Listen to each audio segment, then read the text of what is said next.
जय हिंद सबको। परिचय तो एक बार हो चुका है। मैं शिबू खान हूँ, वर्तमान में राष्ट्रीय उपाध्यक्ष हूँ राष्ट्रीय पत्रकार महासंघ। राष्ट्रीय पत्रकार महासंघ क्या है? बड़ी देर से चर्चा हो रही है, मीटिंग्स का आयोजन है। आज इस मीटिंग को प्रयागराज जिला इकाई द्वारा माननीय जिलाध्यक्ष श्री जाबिर अली जी के द्वारा आहूत हुई है, जिसमें मुझको बतौर मुख्य अतिथि आमंत्रित किया गया। उनके निवेदन पर समय था तो आ पहुँचा, क्योंकि पिछले दिनों से स्वास्थ्य की खराबी चलते मैं थोड़ा सा एक्टिविटी में थोड़ा सा लूज हुआ था। हालांकि हमारे सहयोगी हैं उत्तर प्रदेश के जुझारू कर्मठ प्रदेश अध्यक्ष बड़े भाई शहनशाह अब्दी जी के निर्देशन पर समकक्षी साथी नवनीत रावत जी जो प्रदेश सचिव का पद ग्रहण करे हमारे साथ मौजूद भी। बड़े ऊर्जावान व्यक्ति हैं। पश्चिमी उत्तर प्रदेश की कमान मुसीर अहमद खान जी द्वारा लगातार किया जा रहा है। प्रयागराज मंडल पे मंडल अध्यक्ष के रूप में माननीय अखिलेश हमारे अशोक सिंह जी जो अध्यक्ष हैं फिलहाल नहीं आ पाए। मंडल उपाध्यक्ष में हमारे यादव जी हैं। फतेहपुर जनपद से जिला अध्यक्ष राजन तिवारी जी जिनको आना था लेकिन उनके स्वास्थ्य इशू चल रहा है। प्रियंका यादव जो जिला अध्यक्ष हैं कौशाम्बी जनपद और संयोजक जिला संयोजक में हमारे साथी राजेश साहू खराब मौसम के चलते नहीं आ पाए। प्रतापगढ़ से जिला संयोजक के पद पर तैनात जुझारू कर्मठ साथी वेद भाई जिनको आना था लेकिन बात हुई तो नहीं आ पाए। वजह यह है कि मौसम सही नहीं है, किसी का स्वास्थ्य खराब है, जो कि वायरल फीवर का दौर है। आज जो आप सभी साथी मौजूद हैं जिसमें जिला अध्यक्ष जी जाबिर अली जी, जनपद के कोषाध्यक्ष संगठन का जिन्हें धनकुबेर कहा जाता है बड़े भाई सुनील श्रीवास्तव, अपनी पहचान को दूसरों तक पहुंचाना या मीडिया या आम जनमानस तक पहुंचाने के लिए हमारे युवा कर्मठ साथी जिला मीडिया प्रभारी और प्रवक्ता के पद पर तैनात ईश्वरदीप साहब, मेरे सहयोगी भी कह सकते हैं, समकक्षी भी कह सकते हैं, प्रदेश सचिव नवनीत रावत जी, कुछ नए साथी हैं, इंद्रजीत जी हैं और भी दो साथी, क्या नाम भी आपका? विनय जी हैं और शिवम जी हैं। जिला संयोजक प्रयागराज के पद में बड़े भाई सतीश अग्रवाल जी लेकिन किन्हीं कारणों से व्यस्त होने के चलते नहीं आ पाए, आने वाले थे। हालांकि साथियों को आमंत्रित किया गया लेकिन खराब मौसम और कुछ बीमारियों के चलते स्वास्थ्य, हालांकि मेरा भी ये सही है। लेकिन जाबिर भाई ने जब बात कही कि सर बिना आप क्या थोड़ा सा मजा नहीं आती, तो मैंने कहा चलो भाई मजा दे दिया जाए। हालांकि मजा देना हमारा काम नहीं है, हमारा काम संगठन को बढ़ाना। राष्ट्रीय पत्रकार महासंघ क्या है? राष्ट्रीय पत्रकार महासंघ महज पत्रकारों का हित में संरक्षण या संवर्धन करने वाला संगठन नहीं है। ये वो क्रांतिकारी संगठन का स्थान है जिसने पत्रकारिता, चूंकि पत्रकार भी सबसे पहले भारत देश का मूल नागरिक या आम नागरिक,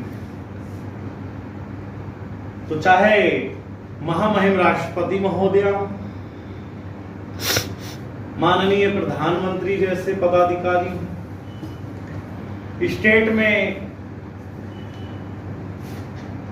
राज्यपाल जैसे पद हों, मुख्यमंत्री जैसी हैसियत रखने वाले व्यक्ति हों, जनपदों में प्रथम नागरिक की हैसियत से जिला पंचायत अध्यक्ष गण, जिला अधिकारी गण हो या एक सफाई कर्मचारी या चपरासी, मतलब यह है कि नीचे से लेकर ऊपर तक या ऊपर से नीचे तक जिस भी क्रम में आपको बेहतर समझ में आए, सबसे पहले वो देश का नागरिक है।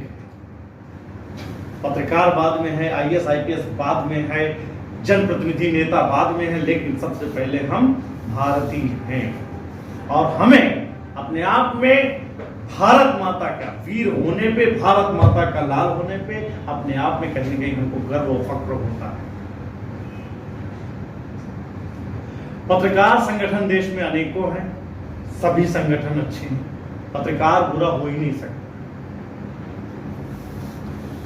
क्योंकि पत्रकार का उपलब्धि ऐसी ऐसी हैं। आपने कभी व्हाट्सएप में देखा कि पत्रकार को तब याद किया जाता है जब आपके साथ ये होता है, तब याद किया जाता है। बहुत बार आप लोगों ने पढ़ा और सुना होगा। हालांकि मैं व्हाट्सएप यूनिवर्सिटी का ज्यादा भरोसा नहीं। जब देश को जरूरत होती है एक आपसी भाईचारे की, तो प्राइम टाइम में कहीं कुछ लोग बैठ करके हिंदू मुस्लिम की बात करते। जब देश में जरूरत है भ्रष्टाचार से लड़ने की, तो कहीं ना कहीं उन्माद पर बवाल होता हुआ नजर आता है। जब देश में जरूरत हो महंगाई जैसे मुद्दों पर, तो वहां पे भी हिंदू मुस्लिम जैसी बात होती है, जो बड़ी शर्मनाक है। भारत देश की सरकार, चाहे वो प्रदेश से संबंधित हो या केंद्र से संबंधित हो, आज देश में माहौल ऐसा बन चुका है कि पड़ोसी पड़ोसी से, भाई भाई से, साथी साथी से उलझ रहा है, विवाद कर रहा है, लड़ रहा है। कहीं पे जात के नाम पे लड़ाई हो रही, कहीं पे धर्म के नाम पे लड़ाई हो रही, कहीं पे जायदाद संपत्ति के नाम पे लड़ाई हो रही है।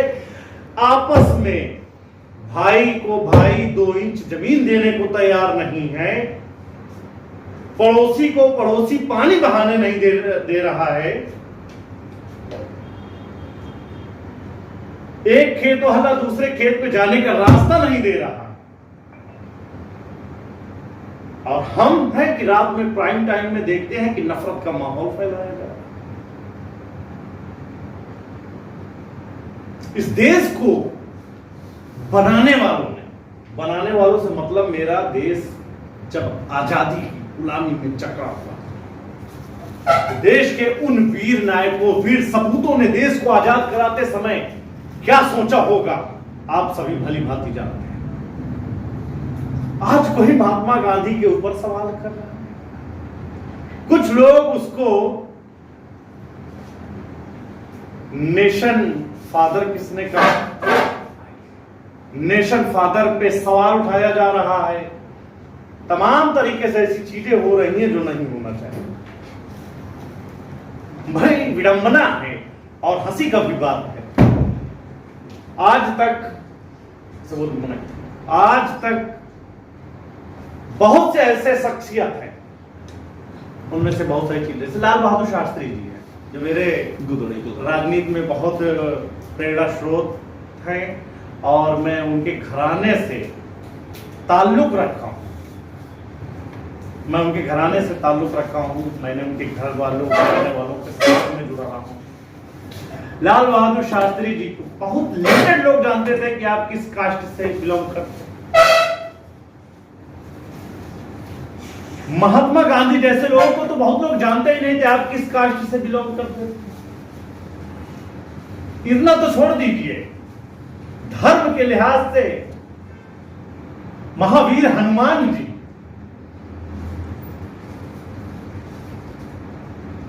ये राजनीति वो चीज हो गई है देश में कि इन जैसों की जात तक जना दी गई है। ऐसे में अगर हम सोचें कि लोकतंत्र को बचाया जाए तो कैसे बचाया जाए। बीते दिनों एक वाहियात फिल्म बनी। वाहियात इसलिए है कि उसमें जो किरदार बनाए गए, उसके डायलॉग्स लिखने वालों ने ऐसा भद्दा मजाक किया कि सबके साथ आस्था की ठेस पहुंची, और सिर्फ हिंदू धर्म को ही नहीं पहुंची। जब हमारा बचपन हुआ करता था तो श्री कृष्ण और रामायण जैसे सीरियल्स आते थे। हम मिडिल क्लास से बिलोंग करते थे, गरीबी के आलम में रहते थे, हमारे घरों में उस समय टीवी नहीं हुआ करती थी। हम लोग गांव में अपने कहीं चलना है, भैरव बाबा के यहाँ पे है, उनके यहाँ घर पे टीवी ही चलती है। मतलब सीरियल्स को या किसी चीज को तब वाद से नहीं देखा जाता था, एक शिक्षा की चाव से देखा जाता था। रामायण को, जो असल रामायण बनी है सबसे पहले रामानंद सागर की, उसमें क्या सीख दी गई है? मर्यादा पुरुषोत्तम भगवान राम, उनकी एक एक भाषा शैली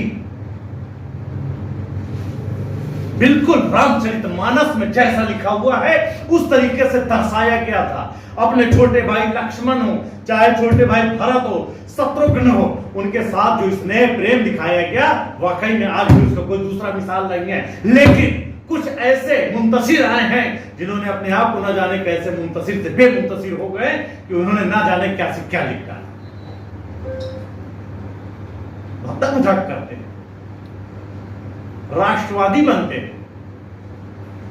शर्म आनी चाहिए ऐसे लोगों को जो अपनी पॉपुलैरिटी के लिए, या जो कहें चीपेस्ट लोएस्ट पॉपुलैरिटी के लिए, गंदी घटिया मानसिकता पॉपुलैरिटी पाने के लिए किसी के साथ आप अन्याय और खिलवाड़ करते हैं। आप बताओगे महावीर भगवान राम के अनन्य भक्तों में से हैं, आप उनको बताओ वो भगवान नहीं है, वो तो भक्त थे, हमने उनको भगवान बनाया। जिनको आज तक खड़े होकर पेशाब करना ना आया हो, वो व्यक्ति बताएगा कि भगवान हनुमान है या नहीं है। ऐसे लोगों का समाज से बहिष्कार होना चाहिए, ऐसे लोगों के ऊपर मुकदमे दर्ज होना चाहिए और आजीवन इनको बैन कर देना चाहिए कि ना ये पटकथा लिख पाए, न अपने जीवन की कथा लिख पाए।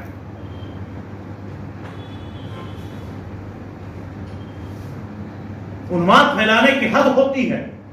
आज की डेट में सबसे अच्छा ट्रेंड चल रहा है,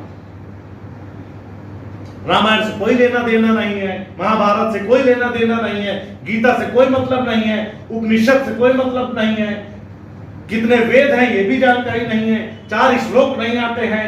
लेकिन आप मोबाइल उठाइए और मुगल के जमानों पर गाली गलौज करिए, बस दूसरे दिन से आप बन गए हिंदू युवा सम्राट नेता। तमाशा बना दिया है आपने। आप देश में खिलवाड़ करेंगे, देश की मान्यताओं के साथ खिलवाड़ करेंगे, धर्म के साथ खिलवाड़ करेंगे और पत्रकार समाज शांत बैठेगा? कतई नहीं हो सकता है। राष्ट्रीय पत्रकार महासंघ जल्द ही एक अभियान चलाएगा जिसके माध्यम से हम मांग करेंगे कि धर्म के साथ खिलवाड़ करने वाले, चाहे वो जिस मजहब का हो, चाहे वो कलाकार हो या अभिनेता हो या राइटर पटकथा लेखक क्यों ना हो, ऐसे लोगों पर मुकदमे दर्ज हो और उन चीजों को बहिष्कार करा जाए और उनको बैन कर दिया जाए भारत में। सवाल आता है कि आमिर खान की फिल्म पीके में ये दिखाया गया है, अरे उसे आमिर खान के नाम से क्यों जोड़ते हैं, मनोज मुंतशिर शुक्ला के नाम से क्यों जोड़ते हैं? देश में अराजकता फैलाने वालों के नाम से देखना चाहिए, लेकिन दोगली राजनीति नहीं होनी चाहिए। यदि मनोज शुक्ला जैसा व्यक्ति अधर्मी हो सकता है और एक धर्म के साथ मजाक कर सकता है, जो उसके साथ सजा होनी चाहिए वही सजा चाहे फिर आमिर खान, शाहरुख खान क्यों ना हो, उनके साथ भी होना चाहिए। पर अभिनेता तो अभिनेता होता है, उसका मूल जिम्मेदार ये होता है कि पटकथा लेखक कौन है, डायरेक्टर कौन है, राइटर कौन है, डायलॉग कौन लिख रहा है। बेरोजगारी का आलम है। आप सिनेमा वर्ल्ड पे जाइए, बहुत सारे आपको स्ट्रगलिस्ट मिल जाएंगे, 50,000 का ही काम मिल रहा तो बेचारे कर रहे हैं, जो डायलॉग बुलवाया जा रहा है बोले जा रहे हैं। ऐसे डायलॉगों पे रोक रखना चाहिए। अभिनेता तो वो करता है तो उसको पटकथा दी जाती है, जो स्क्रिप्ट दिया जाता है। इसके साथ आज भी 15 अगस्त, 26 जनवरी आदि जैसे बड़े पर्व होते हैं, राष्ट्रीय पर्व होते हैं, लेकिन बड़ी अफसोस की बात तब नजर आती है कि तब उसी दिन देश में हिंदुस्तान पाकिस्तान की फिल्म दिखाई जाती है। दिखाना क्या चाहते हैं आप सब?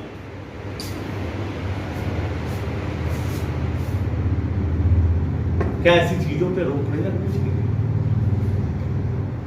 फिल्मों के अंदर देवी देवताओं का आदर अनादर किस तरीके से होता है साफ दिखाई पड़ता है। क्या ऐसे चीजों पे रोक नहीं होनी चाहिए? या फिल्मों में हमारे देश की पुलिस को कैसा दिखाया जाता है, मिनिस्टर को भी निगेटिव रोल में दिखाया जाता है, मर्डर करना हो या बड़ा क्राइम करना हो वो भी फिल्म सीरियल दिखाता है। आज उसी की देन है कि देश में अराजकता का माहौल है। ऐसे लोग फिल्मों सीरियलों से ही सीख कर, चाहे वो भावुकता भरा नाटक करके अपना बयान देते हो या अपराध करते हो। आज बहुत सारे ऐसे अपराध होते हैं जो फिल्मों से सीख लेके होते हैं। छोटा छोटा बच्चा फिल्म देख के कहीं एक से बात हुई, कहीं रशियन फिल्म देखा मैंने वहां से अपराध करना सीख लिया, फला फिल्म देखी है वहां से जेल से निकलना सीख लिया है, फला फिल्म देखी है वहां पे जेल में लेन देन कैसे होता है ये सीख लिया। बड़ी विडंबना। खैर मुद्दे पे आता हूं। राष्ट्रीय पत्रकार महासंघ कतई वो चीज बर्दाश्त नहीं करेगा जो हमारे देश के प्रति गलत है, चाहे वो धर्म से संबंधित हो या फिर देश के आम नागरिक से संबंधित हो। आप सभी ने चर्चा की राष्ट्रीय पत्रकार महासंघ, हमको 400 की भीड़ कतई नहीं चाहिए, हमको 4 आदमी या 40 आदमी चाहिए, अच्छे चाहिए, जिनके अंदर मानवीय गुण हो, मानवता को समझने की उसके अंदर क्षमता हो, मानवतावाद हो, क्योंकि देश में सबसे बड़ा वाद है तो मानवतावाद। पड़ोसी मर रहा है, पानी आपने दे दिया तो आपसे बड़ा कोई साधु नहीं है, कोई संत नहीं है, कोई महात्मा नहीं है, कोई पीर नहीं है, कोई फकीर नहीं है।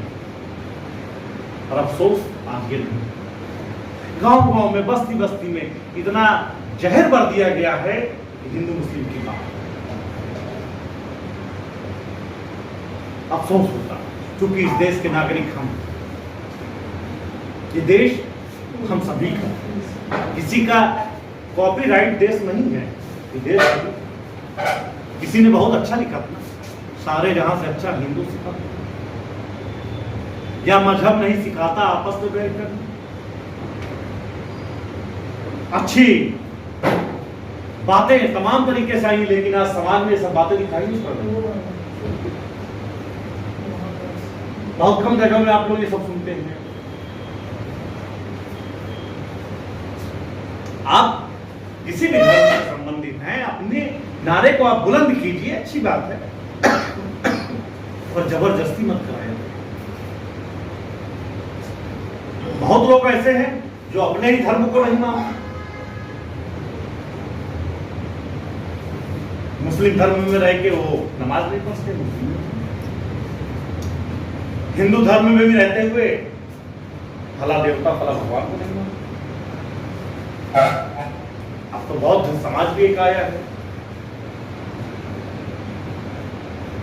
आजादी की अभिव्यक्ति है, लेकिन इसका अर्थ कतई ये नहीं है कि आप किसी भी धर्म के साथ कुछ भी कैसे भी मजाक करें। ये अच्छी बात है। राष्ट्रीय पत्रकार महासंघ की स्थापना बड़ी बहन आदरणीय श्रीमती पुष्पा पांड्या जी, जो पत्रकारिता जगत में 50 वर्षों से भी अधिक निरंतर लड़ाई लड़ती चली गई। पत्रकार हो, मैंने पहले ही बोला, सबसे पहले वो देश का नागरिक है, उसे देश का नागरिक का ही अधिकार है। दूसरी चीज है, पत्रकार, कुछ लोग बोलते हैं पत्रकार को निष्पक्ष पारदर्शी होना चाहिए। मैं नहीं मानता है।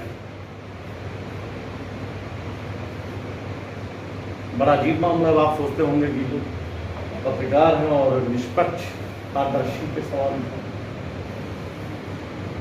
निष्पक्ष के मायने होते हैं कि आप न्यूट्रल, तटस्थ हो जाना, यानी बिल्कुल से हाँ ये कि बस जो है सीधा सीधा लिख दिया।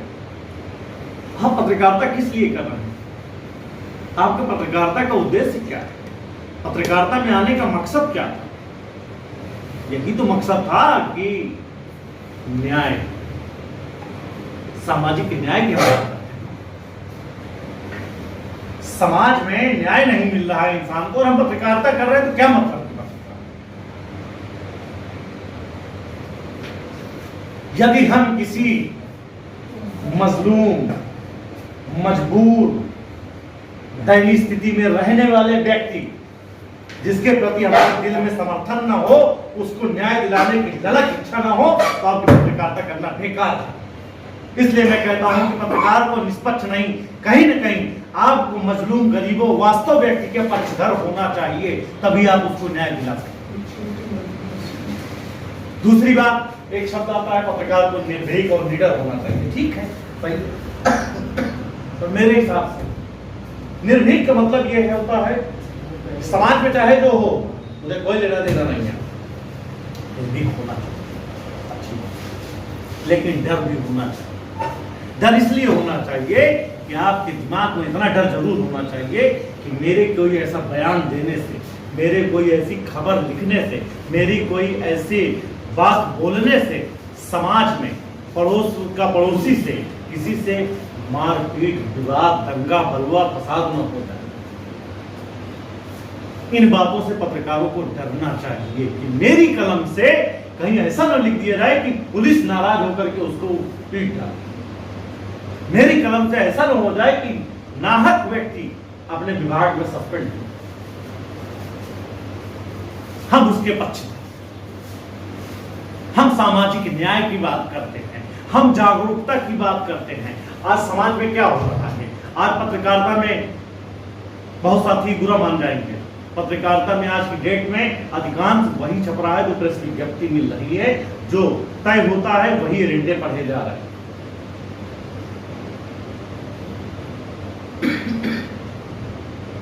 छोटे जनपद में यदि किसी के ऊपर 151 का चालान या कोई मुकदमा लग जाता है, वो पत्रकार बेचारा बन जाता है या होता है, तो उसको लोग हे भरी दृष्टि से देखते हैं कि अरे यार वो तो अपराधी था, वो जेल हुआ आया है। अरे हो सकता है फर्जी भी हो। आज आप जानते हैं कि जरूरी नहीं कि सब सही होता तभी जेल आदमी जाता है, फर्जी भी गया हो। और सुनिए इसका एक बात और, देश के सर्वोच्च मीडिया संस्थान में जब एक तिहाड़ी बैठ के पत्रकारिता कर सकता है, देश के सबसे बड़े मीडिया संस्थान में जब एक तिहाड़ी बैठ के पत्रकारिता कर सकता है, यदि जनपद स्तर, तहसील स्तर, ब्लॉक स्तर आदि पे एक छोटी मोटी धाराओं में जेल जाकर वापस आने वाला पत्रकारिता करने में किसी को एतराज खर्चा क्यों पड़ा?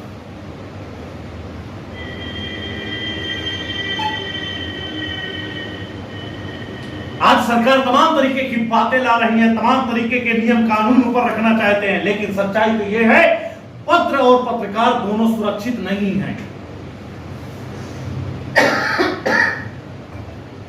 जब तक हमारे समाचार पत्र, मीडिया संस्थान,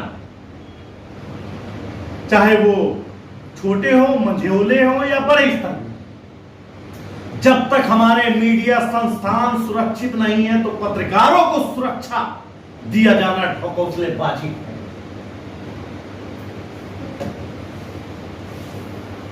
दिखावे के लिए आते हैं, 5 साल में चुनाव होता है, तमाम तरीके की बात होती है कि हमें चुनाव जिताइए, ये हो जाएगा, वो हो जाएगा, लेकिन आज भी सरकार में ऐसे ऐसे रूल्स हैं, ऐसे ऐसे नियम हैं जो 100 साल क्या 200 साल से भी ज्यादा से लागू हैं, लेकिन सरकार उनमें बदलाव नहीं कर रही है। आज भी बहुत सारे एक्ट हैं जो 1860-65 के चल रहे हैं, अंग्रेजों के समय के चल रहे हैं। आपको दूसरे चीजों में जहां अनुवाद होती है उसमें बदलाव करने का समय मिल जाता है, लेकिन उन चीजों को बदलाव करने की आपकी क्षमता नहीं हो रही है कि जो हमारे आज भी हम बात करते हैं बरतानिया हुकूमत के गुलामी की, लेकिन आज भी बहुत सारे एक्ट हमारे देश में जो चल रहे हैं जो अंग्रेजों के बनाए हुए हैं। आजादी का अमृत महोत्सव मना लिया, लेकिन आज तक हमें वो काबिलियत नहीं पैदा हुई कि अंग्रेजों की लिखी हुई गुलामी वाली किताब या ऐसे एक्ट कानून है उनमें बदलाव कर दिया जाए। समाज में सिर्फ नफरत फैलाया जा रहा है, समाज में भाईचारा खत्म किया जा रहा है, आपसी उन्माद बढ़ाया जा रहा है, पत्रकारों के ऊपर आज उत्पीड़ना की जा रही है, छोटे संस्थानों या सच्चाई दिखाने वाले संस्थानों को जेल में बंद किया जाता है, उनके ऊपर ईडी की जांच बैठाई जाती है, उनके पत्रकारों को सम्मन जारी कर दिया जाता है, लेकिन किसी में भला मजाल जो नीरव मोदी जैसे लोगों को बुलाने की बात करे, नीरव मोदी जो देश से भगोड़े लोग हैं, इनकी संपत्ति पर बुलडोजर चलाने की बात करे, लेकिन ये हिम्मत किसी में नहीं है, क्योंकि वो चुनाव में चंदाधारी बनते हैं। देश का किसान सड़कों पे उतर आता है तो उन्हें परजीवी कह दिया जाता है, वो फला पार्टी से संबंधित कह दिया जाता है। अरे वो नौबत ही क्यों देते हो? सत्ता में हो, सरकार में हो, हर चीज के लिए तो कर्ज ले लेते हो। आज प्रति व्यक्ति के ऊपर कर्ज इतना लदा हुआ है वो सोच भी नहीं सकता है। लड़का पैदा हुआ नहीं तो उसके ऊपर कर्ज चढ़ा हुआ है। ये कोई सोचने और समझने वाला नहीं है। लेकिन संसद में बैठ करके हमारे जो माननीय सांसदगण हैं या प्रदेशों में माननीय विधायकगण हैं, अपने हित की बात आती है, विधायक नेताओं की बात आती है, जनप्रतिनिधियों की बात आती है तो अपने पक्ष में हर बिल को पास करा लेते हैं। लेकिन जब किसानों की बात आती है, मजदूरों की मजदूरी बढ़ाने की बात आती है, पत्रकारों के हित में बात आती है तो तमाम तरीके का रोना रो दिया जाता है। ना तो बिल पास होता है, ना ही बजट पास होता है। शिक्षा की नई नीति लागू हुई है, कुछ लोग सराहना कर रहे हैं, लेकिन शिक्षा वास्तव में आने वाले दिनों में जिस तरीके से शिक्षा का आज माफियाकरण हो रहा है, शिक्षा में माफियाओं का दखल हो चुका है। अधिकांश कॉलेज, डिग्री कॉलेज आप बताइए ना किसके हैं?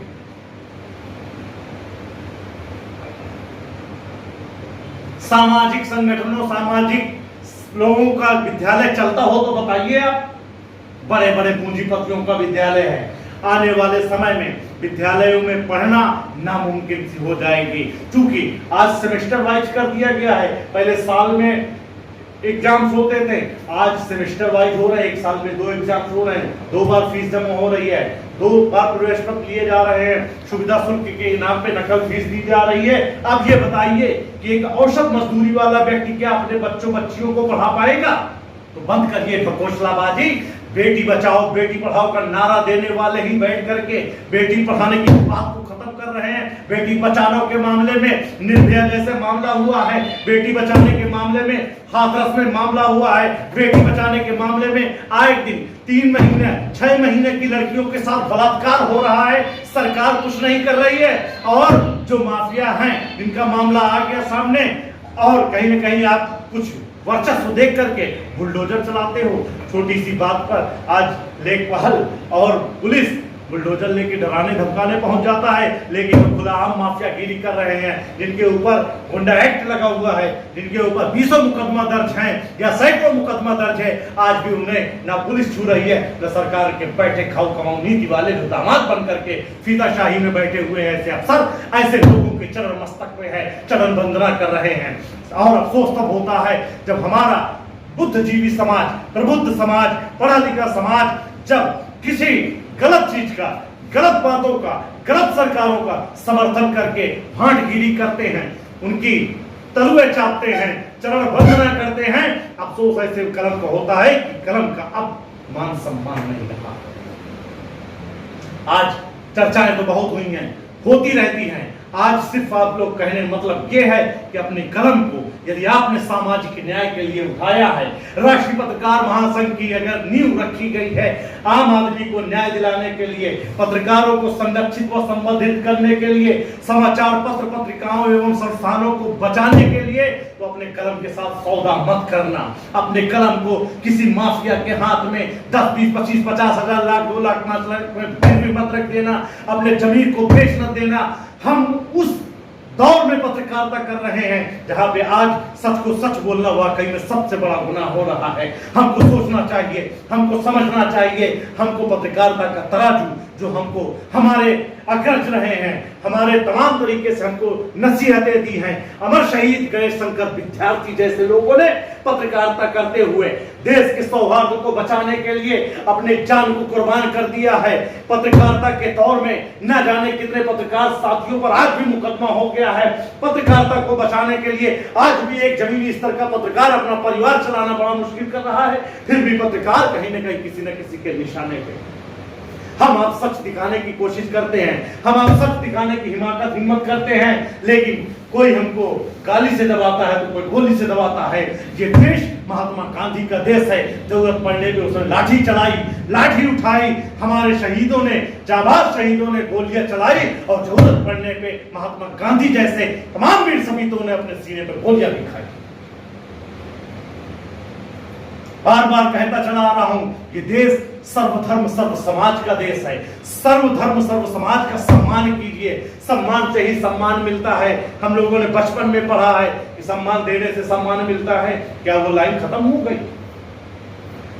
आज हमारे आपके बीच में दिमाग में जहर भर दिया गया है। शिबू खान को नवनीत रावत से लड़ाया जा रहा है, शिबू खान को उनको हिंदू मुस्लिम के नाम से लड़ाया जा रहा है। समझना हमको पड़ेगा, समझना हमको पड़ेगा। मेरा दावा है कि व्यक्ति, मैं नवनीत रावत जैसे लोगों को ना समझाऊं, नवनीत रावत शिबू खान जैसों को ना समझाए। नवनीत रावत अपने आप में समझ जाए, शिबू खान अपने आप में समझ जाए, हर व्यक्ति अपने आप में समझ जाए तो निश्चित देश भी बदल जाएगा और सोच भी बदल जाएगा।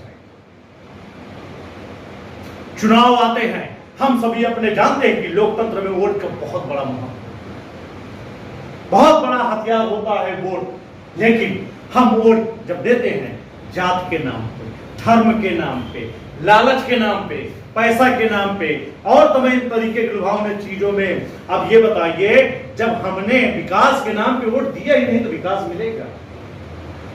नहीं मिलेगा। हमने जात की नाम करी तो जात की चर्चा हो तो रही है, हमने धर्म पे बात करी तो हर जगह हो रही धर्म पे चर्चा। चाहे टीवी खोल लीजिए, चाहे चौराहे में बैठ जाइए, हर जगह जात और धर्म की बात हो रही है। हमने भ्रष्टाचार पे बात करी, भ्रष्टाचार हो रहा है। लेकिन आपने कभी अपने अधिकार के लिए सोचा? अपने बच्चों के भविष्य के विषय में सोचा? अपने रोजगार के विषय में सोचा? अपने परिवार के विषय में सोचा? नहीं सोचा। वोट देते हुए तो हमने जात धर्म देखा और वह हो रहा। लोग कहते हैं नेता ठगते हैं, लूटते हैं। जावेद भाई, लोग कहते हैं नेता ठगा और लूटा जाता है कितने बार? एक बार, दो बार, झांसी में आ गए 3 बार। लेकिन आजादी के 75 साल हो गए और आज तक हम ठगते आ रहे। इसका मतलब नेता नहीं ठग रहा है, हम जबरदस्ती ठगे जा रहे। मूल मंत्र बदलना पड़ेगा, तरीका बदलना पड़ेगा, तभी वास्तव में लोकतंत्र की रक्षा हम आप कर सकेंगे। मैं शिबू खान राष्ट्रीय पत्रकार महासंघ के माध्यम से आह्वान करता हूं उन तमाम पत्रकारों का कि आप सब एक हो जाइए, आप सब एकजुटता दिखाइए। जिस समय आप एक हो जाएंगे, सामाजिक न्याय की बात करेंगे, समाज को न्याय दिलाने के लिए बीड़ा उठा लेंगे, उस दिन सुनील श्रीवास्तव कौशाम्बी पहुंचेंगे, शिबू खान लखनऊ से दिल्ली भी पहुंच जाएगा, जाबिर प्रयागराज से हाथरस पहुंचेंगे और नवनीत रावत मथुरा से चल करके गाजियाबाद भी पहुंच जाएंगे। लेकिन उसमें सच्चाई होनी चाहिए, उसमें एकजुटता होनी चाहिए, उसमें अपना काम बना के निकल जाना नहीं होना चाहिए।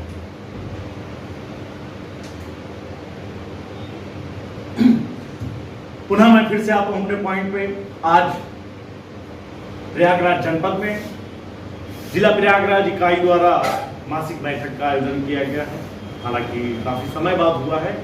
आज कुछ ही साथी आ पाए, मौसम खराब था, कुछ बीमारियों से, तमाम चीजें। बस बार बार यही संदेश देना है कि हम सबसे पहले भारतीय हैं, भारत के नागरिक हैं। हर भारतीय हमारा भाई और बहन है। तो फिर क्या मुसलमान, क्या हिंदू, फिर क्या पंडित जी, क्या ठाकुर साहब। एक फिल्म के डायलॉग याद है ना, जब ब्लड कलर सबका ब्लड एक होता है, नाना पाटेकर बहुत अच्छी याद है। तो बस आप समझदार हैं क्योंकि आप पत्रकार, पत्रकारों से बड़ा कोई समझदार नहीं होता। बस फर्क इतना होता है कि कभी कभी अपने हित की वाली बात समझ लेते हैं, कभी कभी दूसरे हित वाली समझ लेते हैं। तो कहने का मतलब यह है कि पत्रकारिता आप करिए देश के लिए, ना किसी दल विशेष के। पत्रकारिता होनी चाहिए जनता के सरोकार की, ना कि किसी सरकार की।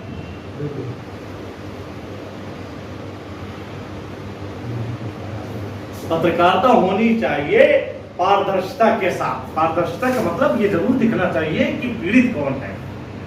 पारदर्शिता, ट्रांसपेरेंसी में चीज, आप ट्रांसपेरेंट से देखोगे तो उसमें दिख जाता है कि मोटा कौन है, पतला कौन है।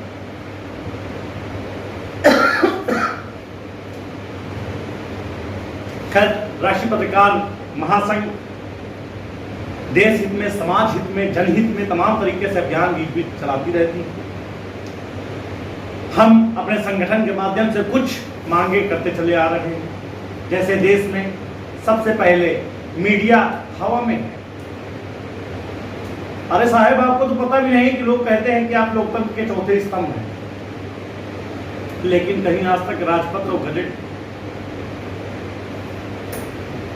लापता है।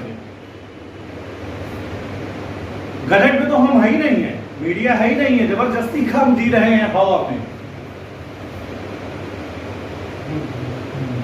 लोकतंत्र का चौथा स्तंभ हवा में है। राष्ट्रीय पत्रकार महासंघ के राष्ट्रीय उपाध्यक्ष की हैसियत से मैं मांग करता हूं, महामहिम राष्ट्रपति महोदया हमारी बात सुने, हमारे निवेदन को स्वीकार करें और मीडिया को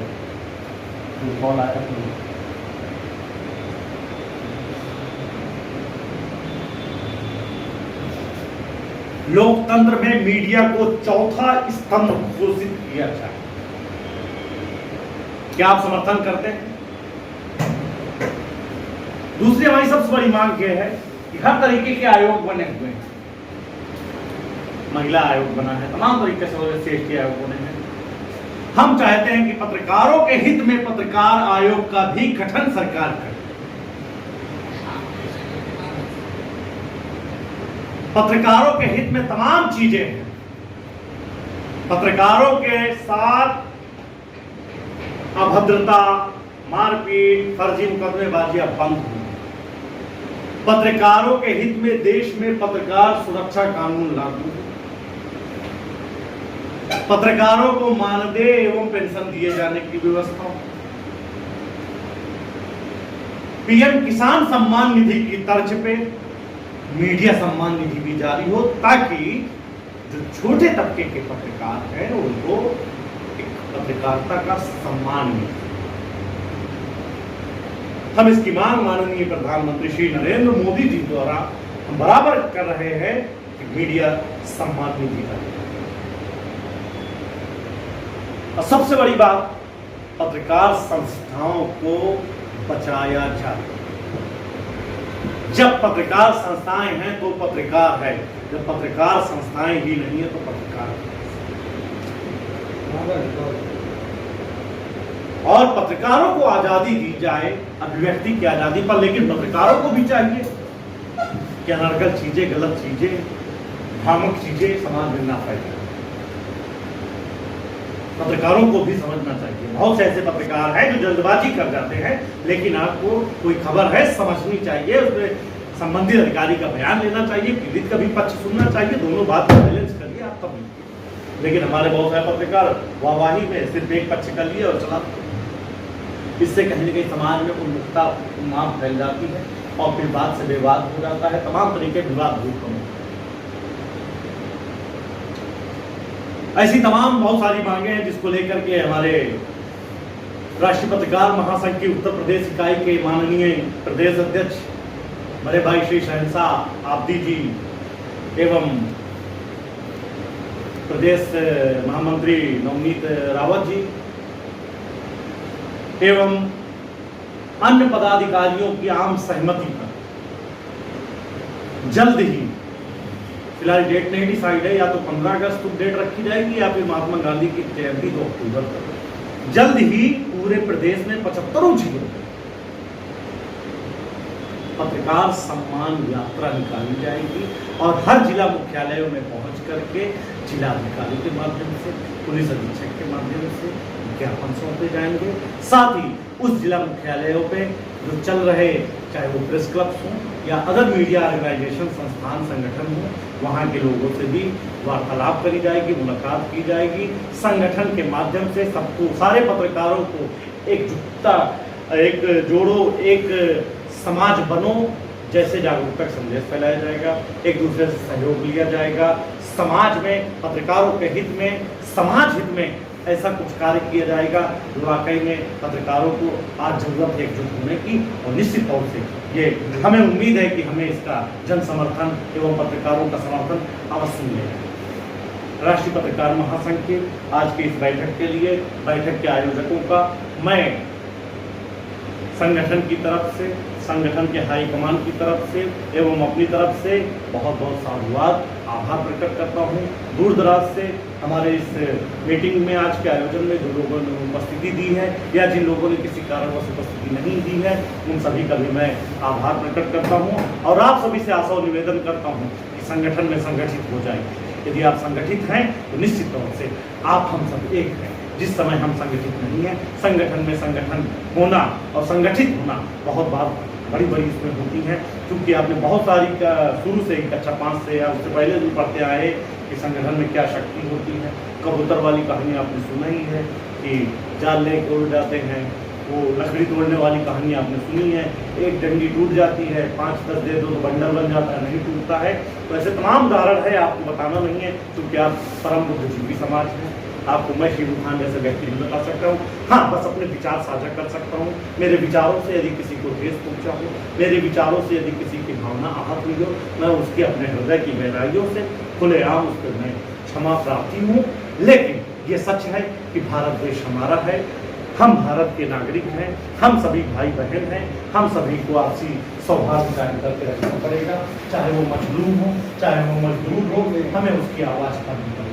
तब एक कुचले शोषितों वंचितों की आवाज़ का ही प्लेटफॉर्म का नाम है राष्ट्रीय पत्रकार महासंघ। और अपने सभी पदाधिकारियों चूँकि कुछ नए साथी भी हैं, यदि आप इच्छुक रखते हैं संस्थान में जुड़ने के लिए, आप संबंधित बॉडी के जिलाध्यक्ष महोदय से या जिसके माध्यम से आप संबंध करें और संगठन के उद्देश्यों को समझें। बिना संगठन के उद्देश्यों को समझे आप कतई सहमति मत दीजिएगा, कतई शामिल मत होइएगा। पहले संगठन के विषय में जानो, संगठन के लोगों को विषय में जानिए, तब आप हमसे जुड़िए और जुड़िए तो फिर काम करना पड़ेगा। सिर्फ ID कार्ड लेकर के या सिर्फ नियुक्ति पत्र लेकर घर बैठने का काम आपके संगठन नहीं करेगी। पूरी तरीके से हमने बंद कर दिया है। राष्ट्रीय अध्यक्ष माननीय धीरज दयाल कुशवाहा जी का साफ निर्देश है, हाईकमान का साफ निर्देश है कि हमें चाहिए वर्क करने वाले, चाहे वो 4 आदमी, हमें 400 की ग्रेड नहीं चाहिए, हमें वो चाहिए जो जेन्युइन है काम। पुनः आप सभी का बहुत बहुत आभार करता हूँ। जय हिंद, जय भारत, जय मीडिया।